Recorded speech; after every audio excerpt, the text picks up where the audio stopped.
idolizing and just following what people say. I was just thinking of Joe Rogan and how he has such a huge following, and said something about like who we would vote for once, and then there's just like so much attention put on that, and like using him as like this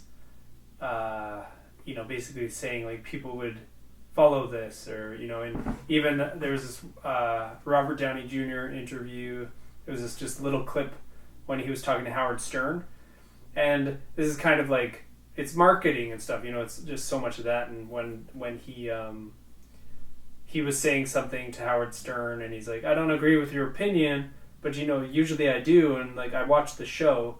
And then they took that little bit where he says like, I watched the show, and I was thinking like they took that probably because people like Robert Downey Jr. and now he's saying like, oh, he likes the show, and then all these people are gonna be like, oh yeah, check out the show he likes because I like it. And it's just like that, the ability or the influence to the blindness that comes with devotion is such a dangerous thing. And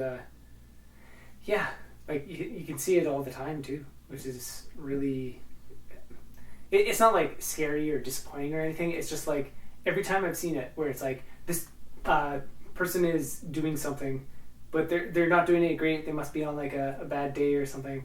And it's like, no, they're doing it wrong because they don't seem to have any awareness about what they're doing. And then the person who's like, oh, they must be a bad day, they're like, they're still my hero or something.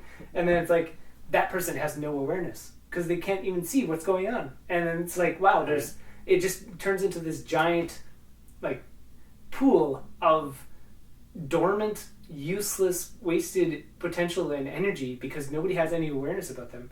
And then all you can have for that is pity because they're innocent again. It's just, the innocence is there.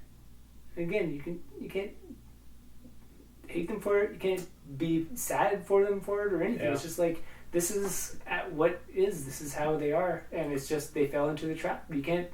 And it's interesting. You can't expect anything different. Something like that, like pity's the right word, but I was just thinking how, it's like if someone is doing something bad, like intentionally bad or something, like you have pity and like compassion for them, but just that this is not like intentionally bad, but it's just unconscious. Mm.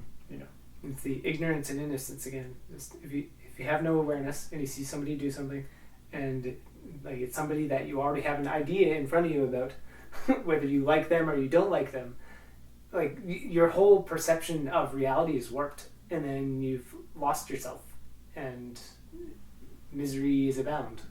Now you're just rolling in the innocence of ignorance and suffering, and then you can easily see that in the future this person is going to keep rolling in this misery unless something major happens, because only something major is going to be able to snap them out of that, because no matter what actually takes place, it's like, this thing that I don't like or this thing that I like, it's like a driving force behind my actions blindly. If it's blind, that means there's nothing you can do to bring them back. No matter how reasonable you could be, no matter how anything, they have to sit there and observe their breath and develop like a hint of awareness before anything can happen. But how are you going to get them to do that? They're oblivious. They don't think that or consider the fact that they might be blind at all. And that's the thing about blindness and ignorance, is like, you don't know. They're innocent. There's literally nothing that would instate them to do otherwise. So people who have absolutely no idea what's going on have absolutely no idea that they have absolutely no idea what's going on. Yeah. That's the point. Yeah.